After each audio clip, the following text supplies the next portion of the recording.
الحمد لله رب العالمين والصلاة والسلام على أشرف الأنبياء والمرسلين وعلى آله وأصحابه أجمعين اما بعد۔ اس وقت دو باتیں عید سے متعلق عرض کرنی ہیں۔ پہلی چیز تو صدقہ فطر ہے۔ اصل میں عید اللہ کی مہمانی کا ایک دن ہوتا ہے جو غریب، امیر، مالدار اور غریب سب کے لیے برابر ہیں۔ عید کے دن سب مسلمان، مرد عورت، چھوٹے بڑے، امیر اور غریب سب اللہ کے مہمان ہوتے ہیں۔ اللہ کی ذات بڑی غیور ہے، اس کی غیرت ہرگز اس بات کو گوارا نہیں کرتی کہ ایک مالدار مسلمان عید کے دن اپنے گھر میں اچھا کھائے، اچھا پکائے، اچھا پہنے، اس کے بچے اچھے کپڑے پہنیں، اچھی چیزیں کھائیں، اور برابر ہی کے اندر اس کا ایک پڑوسی ہو اور وہ انتہائی مفلسی کے عالم میں ہوں اور عید کے دن بھی اس کے گھر کا چولہا روشن نہ ہو۔ اللہ تعالیٰ کو یہ چیز ہرگز پسند نہیں ہے۔ اس لیے اللہ تعالیٰ نے مالدار مسلمان پر اس بات کو ضروری قرار دیا ہے کہ وہ عید کی نماز کو جانے سے پہلے صدقہ فطر ادا کرے تاکہ غریب مسلمان بھی اس کے ساتھ عید کی خوشیوں میں شریک ہو سکے۔ صدقہ فطر جو واجب ہوتا ہے ہر بالغ مسلمان مرد عورت پر ہوتا ہے جو اپنی ضروریات اصلیہ کے سامان سے زائد کسی ایسی چیز کا مالک ہو جس کی قیمت 52.5 تولہ چاندی کے برابر ہو، چاہے وہ سونے چاندی کی شکل میں ہو، چاہے وہ روپے پیسے کی شکل میں ہو، چاہے وہ مال تجارت کی شکل میں ہو یا کسی اور چیز کی شکل میں ہو، لیکن ذاتی ضروریات کے سامان کے علاوہ ہو۔ ذاتی ضروریات مثلا رہنے کا مکان ہے، چلنے پھرنے کی اس کی سواری ہے، اس کا فرنیچر ہے، کھانے پینے کے اس کے برتن ہیں، اسی طرح اس کے کام کے اوزار ہیں، یہ سب اس کی ذاتی ضروریات میں سے ہیں۔ ان کے علاوہ اگر کوئی چیز اس کے پاس اتنی قیمت کی ہے جس کی قیمت 52.5 تولہ چاندی کے برابر ہے تو اس آدمی کو اپنی طرف سے اور اپنے نابالغ اولاد کی طرف سے صدقہ فطر ادا کرنا ضروری اور واجب ہے۔ صدقہ فطر اگر سے واجب تو ہوتا ہے عید کی صبح میں، لیکن اگر کوئی آدمی اس کو رمضان المبارک میں ادا کرنا چاہے تو رمضان المبارک میں بھی ادا کر سکتا ہے، اگر اس کے بعد ادا کرنا چاہے تو اس کے بعد بھی کر سکتا ہے، لیکن اچھا یہ ہے کہ عید کی نماز کو جانے سے پہلے صدقہ فطر ادا کر کے جائے۔ لیکن خدا نخواستہ اگر کسی نے اپنا صدقہ فطر عید کی نماز کو جانے سے پہلے کسی عذر کی وجہ سے ادا نہیں کیا ہے تو عید کی نماز کے بعد ادا کر دے، معاف نہیں ہوتا، جب بھی اس کو موقع ملے وہ ادا کرے۔ صدقہ فطر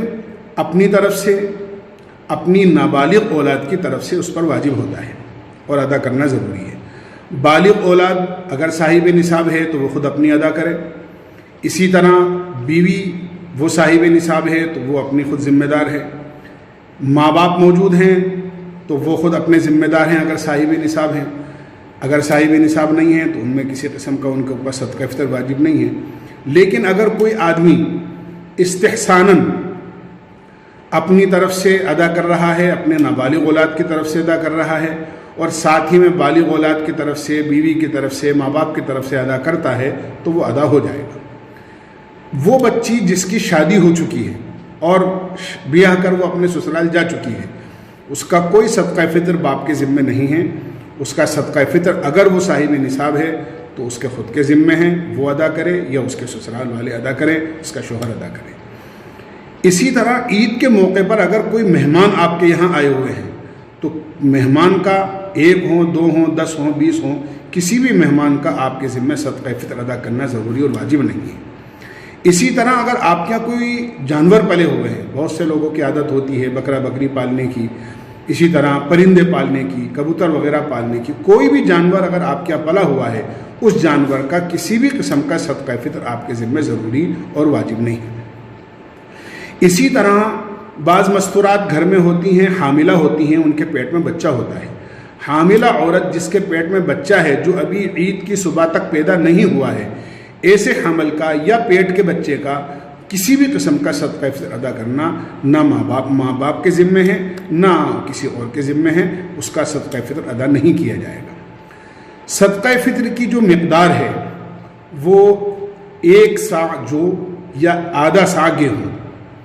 اللہ کے نبی کے زمانے میں کھجور سے بھی ادا کیا جاتا تھا، کشمش سے بھی ادا کیا جاتا تھا، پنیر سے بھی ادا کیا جاتا تھا،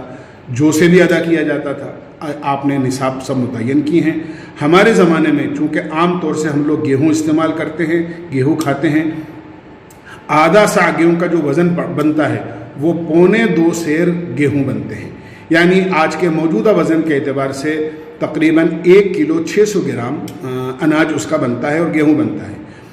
موجودہ جو بھاؤ ہے اناج کا اور گیہوں کا، اس سلسلے میں مشورے سے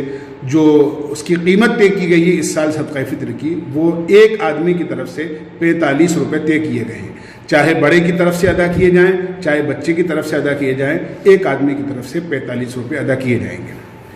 صدقہ فطر جہاں بھی آدمی ہو، ہندوستان میں ہے تو یہاں کے حساب سے اس کو دینا ہوگا، اگر وہ حج کرنے عمرہ کرنے گیا ہوا ہے تو وہاں کے اعتبار سے اس کو دینا پڑے گا، جہاں بھی آدمی موجود ہے اور وہاں اس پر صدقہ فطر واجب ہوا ہے وہیں کے حساب سے اس کو دینا ہوگا۔ صدقہ فطر ہر اس مسلمان کو دیا جا سکتا ہے جو زکوٰۃ کا مستحق ہوتا ہے، غیر مسلم کو نہیں دینا چاہیے صدقہ فطر، یا اسی طرح کوئی بھی صدقہ زکوٰۃ وغیرہ اس کو نہیں دینی چاہیے۔ اگر غیر مسلم غریب ہے تو اس کی مدد کرنی چاہیے کھانے پینے کی ہر لحاظ سے، لیکن زکوٰۃ یا فطرہ اس کو نہیں دے سکتے۔ ہر غریب مسلمان کو صدقہ دے سکتے ہیں، صدقہ فطر دے سکتے ہیں۔ کئی لوگوں کا صدقہ فطر ملا کر ایک آدمی کو بھی دیا جا سکتا ہے، یا ایک صدقہ فطر جو 45 روپے ہے وہ متفرق غریبوں کو بھی دیا جا سکتا ہے، جس طرح چاہے آدمی کر لے۔